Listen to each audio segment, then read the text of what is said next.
The foods that you eat are chopped up into smaller pieces so that they can get into your blood, and then the body utilizes them.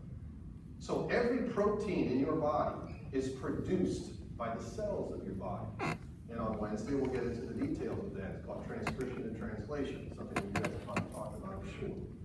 But before we get to that, when we have all these amino acids strung together, they're strung together in a very specific sequence. So we have these different colors. This protein needs these 2 amino acids to be here, and these 3 to be here, and those 2 to be there, and so forth and so forth and so forth. They have to be in that order. If they're not, the protein might not work. Okay? So we need to put the amino acids in a specific order, and the amino acid specific order is called something special, or specific, I don't want to say special. That's the primary sequence. All right? Primary sequence means the amino acid sequence. And you can have anywhere from 2 to tens of thousands of amino acids stuck together to make a protein. It depends on the protein. All right?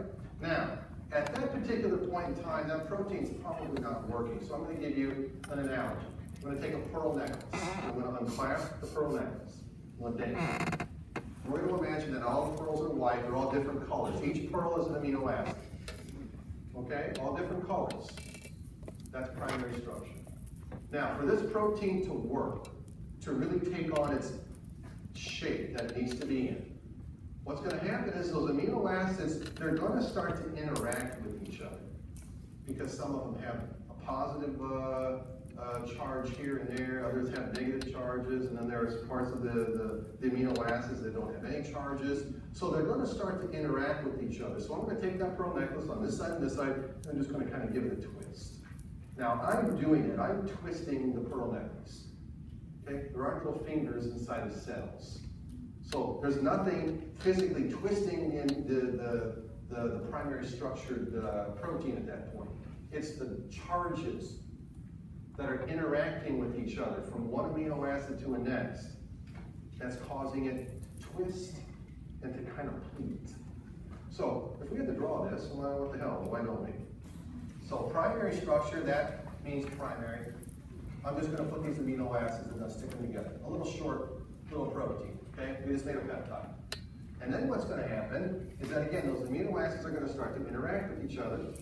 And then, I don't know, let's just draw it like this, do like that. So there's the amino acid, there's one, there's one, there's one, there's one, there's one, there's one, there's one. That's secondary structure. It's starting to take a more globular shape. Not yet though, but it's going to. And so these amino acids are going to continue, let's even put the word interact here. They're going to continue to interact with each other. And as they do, I don't know, just do it. There. That's tertiary structure. It's more globular now.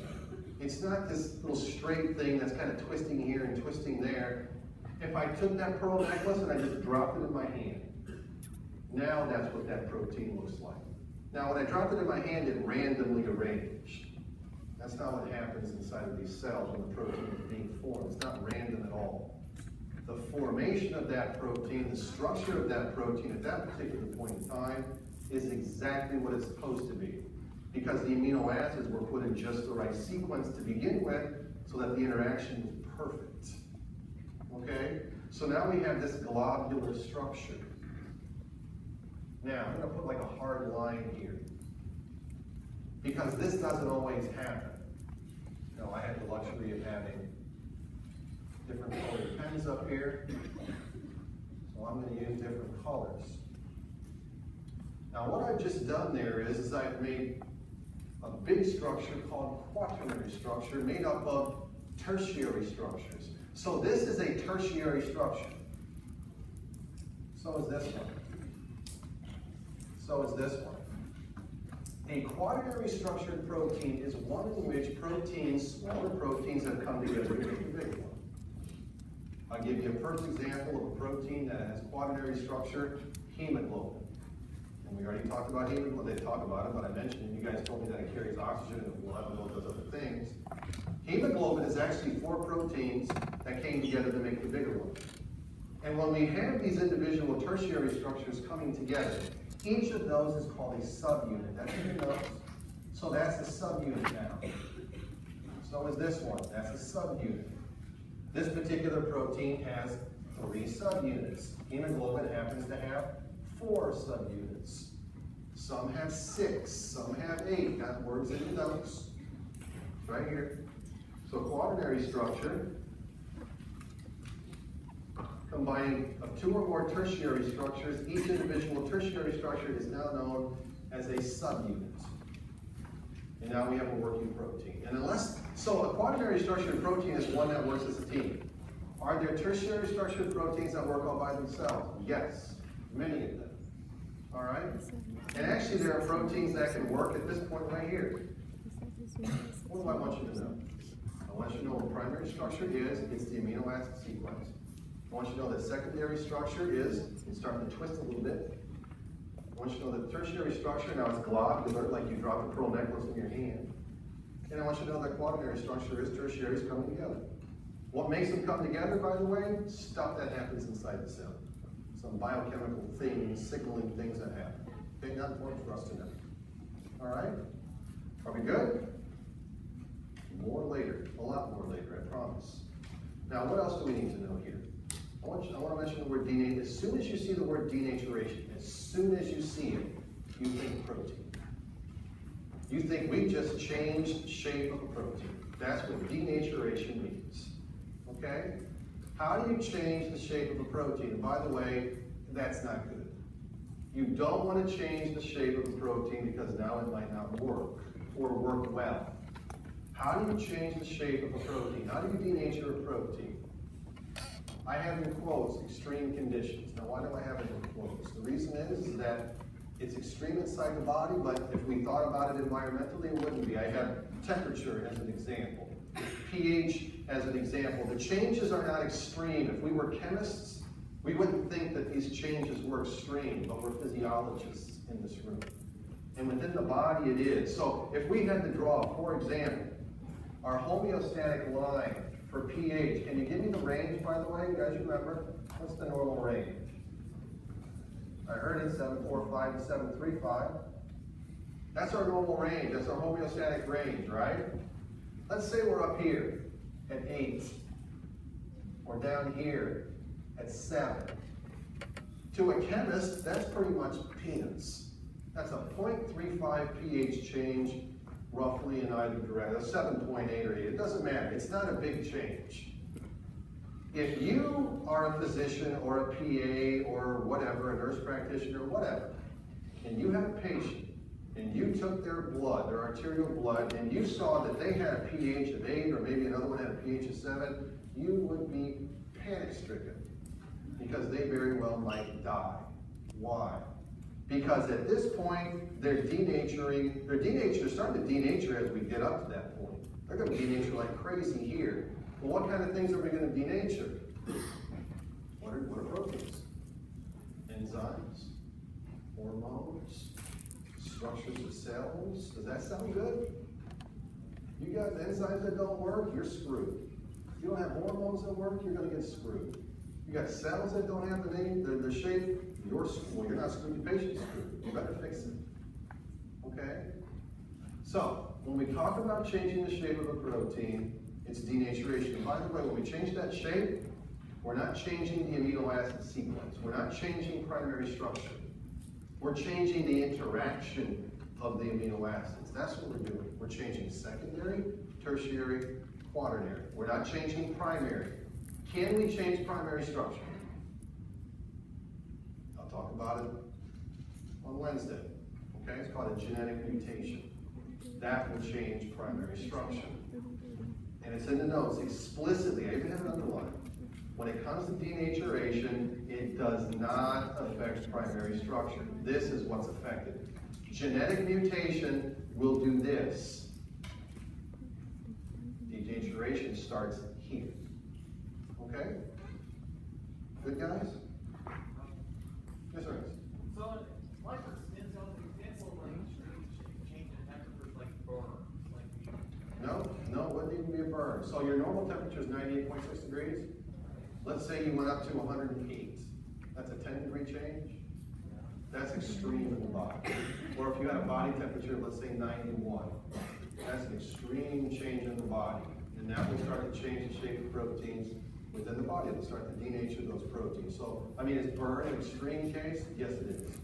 But we don't have to be that extreme to start to mess with these proteins and change the shape. Okay? Now what? Next organic, DNA and RNA. Now, when it comes to DNA and RNA, again, carbon, hydrogen, oxygen, that's the same for all these organics. Except we have nitrogen and phosphorus as well. I want you to know that. Now, if I had to draw a nucleic acid, either RNA or DNA, I would make it look like this. Except those circles would not be amino acids. Those circles would not be glucose. Those circles would be what we call nucleotides. So when it comes to a nucleotide, that's the monomer of a nucleic acid. And if I had to start with DNA, so here's the nucleotide. I'm just going to draw it here. Okay, we're good. All right. We have this nitrogen base. I'll explain what that is in just a second. And then we have a phosphate. That whole thing is a nucleotide. And we're just going to string them together. Just like if we string amino acids together, we get a protein. Just like if we string glucose molecules together, we get a polysaccharide. Or maybe both of them. So it's just two of them.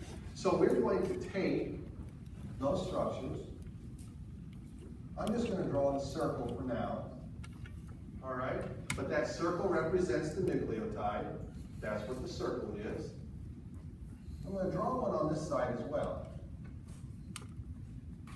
So I have two strands now. And there's two kinds of nucleic acids. There's DNA and RNA. Which one did I just draw that has two strands? DNA. DNA is a double-stranded molecule, right? It's a double-stranded helix, as they say. It looks like a ladder that's kind of twisted. So, those strands are made up of nucleotides, all stuck together. It's again like a protein. It's made up of a whole bunch of amino acids stuck together. Well, how are those two strands connected to each other? Because they are. So this strand here and this strand here have to be connected to each other. What's going to connect them are the nitrogen bases. So now we're going to stick those in here. And when it comes to DNA, DNA has 4 nitrogen bases. And I need you to know this. Cytosine, C. Guanine, starts with a G. Thymine, T. And adenine.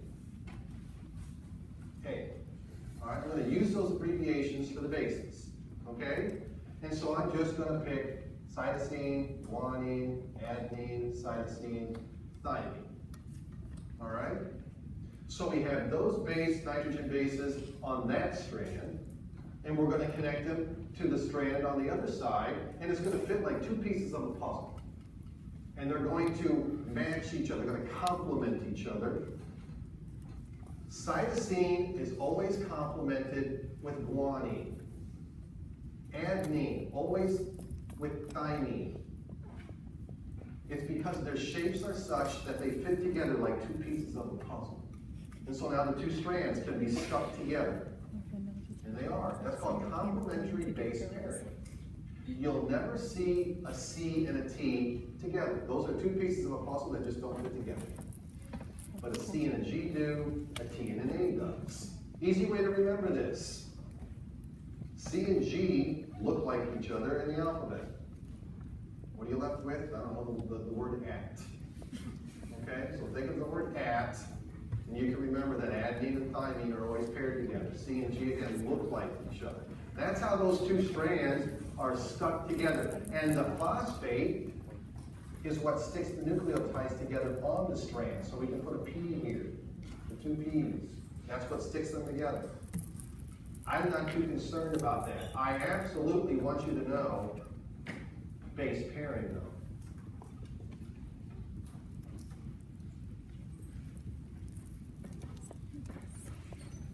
So on the exam, I might give you a string of nucleotides with certain big nitrogen bases on it. You tell me what the complement would be. Again, very straightforward and simple. Okay? Let's see. No, we have 1 minute. Let me see what I have here. Nothing. We're good. I'll see you Wednesday.